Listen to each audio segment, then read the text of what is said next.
মুম্বাইয়ের বান্দ্রায় সৈফ আলী খানের উপর হামলার তদন্তে এখনো ধোঁয়াশা অব্যাহত। ধৃত শরীফুল ইসলামের সিম কার্ড এলো কোথা থেকে? বাংলায় এসে তদন্তে মুম্বাই পুলিশ।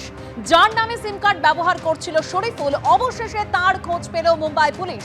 বিস্তারিত জানবো আমাদের প্রতিনিধি পার্থপ্রতিম ঘোষের কাছ থেকে। পার্থ, দেখো, এই ঘটনা তদন্তে কিন্তু যত এগোচ্ছে ধোঁয়াশা ক্রমশ বাড়ছে এবং যার নামে সিম কার্ডটা ইস্যু হয়েছিল কুকুমণি নামে একজনের, তার কিন্তু হদিশ পেল মুম্বাই পুলিশ। এবং মুম্বাই পুলিশের পুলিশ কর্মীরা তারা গিয়ে তার সঙ্গে কথা বলেন যে তার সিম কার্ড সাইফের বাড়িতে যে হামলা চালিয়েছে বলে যাকে গ্রেপ্তার করে তার কাছে গেল কি করে। সে নদিয়ার মাঝদিয়া এলাকার বাসিন্দা এবং তিনি যেমনটা পুলিশকে জানিয়েছেন বলে জানতে পারছে পুলিশ সূত্র মারফত যে 4 মাস আগে কলকাতা মেডিকেল কলেজ হাসপাতালে চিকিৎসার জন্য আসেন এবং আসার পরবর্তীকালে সেখান থেকে তার মোবাইল ফোনটি হারিয়ে যায় এবং সেই হারিয়ে যাওয়া মোবাইল ফোনে যে সিম কার্ড ছিল সেই সিম কার্ডে কিন্তু পৌঁছে গেল সাইফ হামলায় অভিযুক্ত এই শরীফুল তার কাছে। এখানে ধোঁয়াশা যেটা বাড়ছে, কলকাতা থেকে হারালো মোবাইল ফোন, যদি কুকুমনি ঠিক কথা বলে থাকে, কলকাতা থেকে হারালো মোবাইল ফোন, সেই সিম কার্ড কি করে গেল শরীফুলের কাছে। এইরকম একাধিক বিষয়, সেই ধোঁয়াশা কিন্তু রয়ে গেছে এখনো পুলিশের কাছে এবং সেই ক্ষেত্রে কিন্তু পুলিশ আরো বিস্তারিত জানার চেষ্টা করছেন গোটা বিষয়ের পিছনে আরো কি কি কারণ রয়েছে। ধন্যবাদ পার্থ। 2 ঘন্টার শুনানিতেও মিলল না উত্তর। 10ই ফেব্রুয়ারি ফের শুনানি রয়েছে। 26,000 চাকরি প্রাপকের কি ভবিষ্যৎ? 10ই ফেব্রুয়ারি ফের শুনানি রয়েছে। যোগ্য অযোগ্য আলাদা করা সম্ভব হলে কি পদ্ধতিতে? এসএসসি চাকরি বাতিল মামলায় জানতে চাইল সুপ্রিম কোর্ট। একদিকে যেরকম এই খবর, অন্যদিকে চাকরিরতরা তারা বিক্ষোভ দেখাচ্ছেন, তারা আন্দোলনে রয়েছেন। একেবারে ধর্মতলার ওয়াই চ্যানেলে আজকের এই শুনানির পর তারা কি বলছেন সেই বিষয়ে আপনাদের সামনে রাখবো। 2 প্রতিনিধি আমাদের সঙ্গে এই মুহূর্তে রয়েছেন, একদিকে বিজেন্দ্র সিংহ, অন্যদিকে কৃষ্ণেন্দু অধিকারী। কৃষ্ণেন্দু, তোমার কাছে আসবো, তার আগে বিজেন্দ্র, আজ কি হলো সুপ্রিম কোর্টে?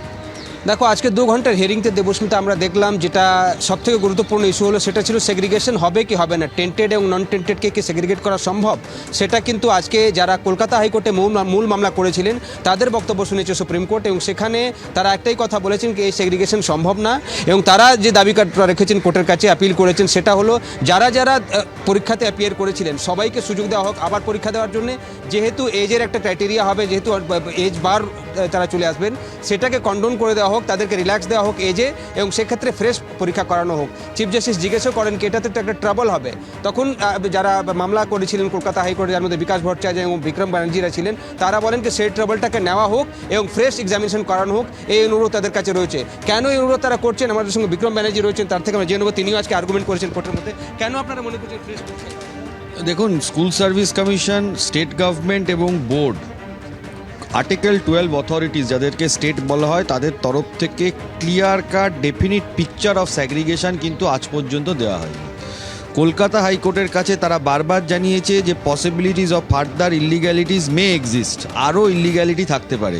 যদি আরও ইলিগ্যালিটি থাকে তো স্বাভাবিকভাবেই আমাদের তরফ থেকে এই সাবমিশনটা কলকাতা হাইকোর্টেও ছিল, এখানেও আছে। কারণ ডেফিনিট ফিগার যদি স্কুল সার্ভিস কমিশন বা স্টেট গভর্নমেন্ট না আনতে পারে তাহলে কি করে হবে? তাহলে কি তারা কাউকে বাঁচানোর চেষ্টা করছে, নাকি তারা ইচ্ছাকৃতভাবে এই ডেফিনিট ফিগারটা দিচ্ছে না? সিবিআইকে আনতে পারে?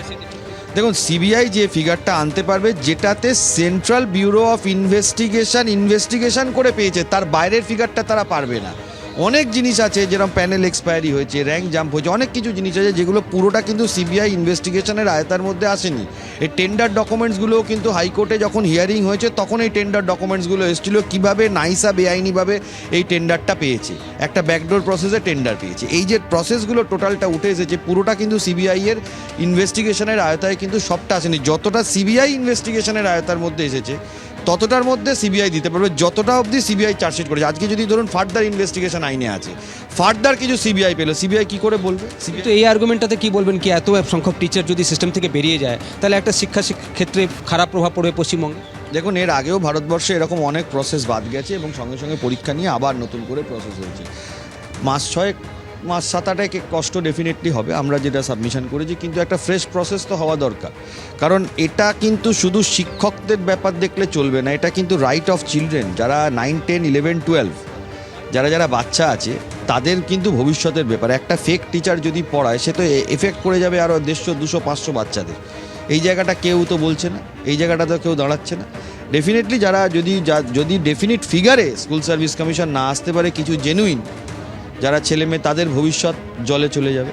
তাই জন্য স্কুল সার্ভিস কমিশনকে এইটা হলপ করে বলতে হবে যে ভবিষ্যতে এই প্যানেলের মধ্যে আর কোনো রকম ইলিগ্যালিটি নেই, সেই জায়গাটা কিন্তু স্কুল সার্ভিস কমিশন বা রাজ্য সরকার বা বোর্ড কেউই বলতে পারবে না। ইনফ্যাক্ট সিবিআইও তাদের ইনভেস্টিগেশন কমপ্লিট করলেও ভবিষ্যতে আরও নতুন কিছু বেরিয়ে আসবে কিনা সেই বলার জায়গায় কি সেন্ট্রাল ব্যুরো অফ ইনভেস্টিগেশন আছে? কারণ ইনভেস্টিগেশন তো চলতেই থাকে। তো দেখো, যেটা উনি বলছেন কি কেন সেগ্রিগেশন সম্ভব না, সেটা সিবিআই হোক, এসএসসি হোক, বোর্ড হোক বা রাজ্য সরকার, তারা ডেফিনেটলি বলতে পারবেন না কি এত লোকই টেন্টেড রয়েছে, বাকি সবই অনটেন্টেড রয়েছে। অর্থাৎ এই দাবিগুলো তারা কোর্টের কাছে রেখেছেন কি ফ্রেশ এক্সামিনেশন করা হোক, সেটার জন্য 6-7 মাসের ট্রাভেল হতে পারে, এবং যারা যারা পরীক্ষা দিয়েছিলেন প্রথমবার এই প্যানেলের রিক্রুটমেন্টের জন্য, তাদেরকে আবার সুযোগ দেওয়া হোক। যেহেতু একটা বয়স নিয়ে সমস্যা হবে, সেটাতে এজ বারটা তাদের জন্য কন্ডোন করে দেওয়া হোক, এই অনুরোধ এই আইনজীবীদের তরফ থেকে সুপ্রিম কোর্টের কাছে রাখা হয়েছে।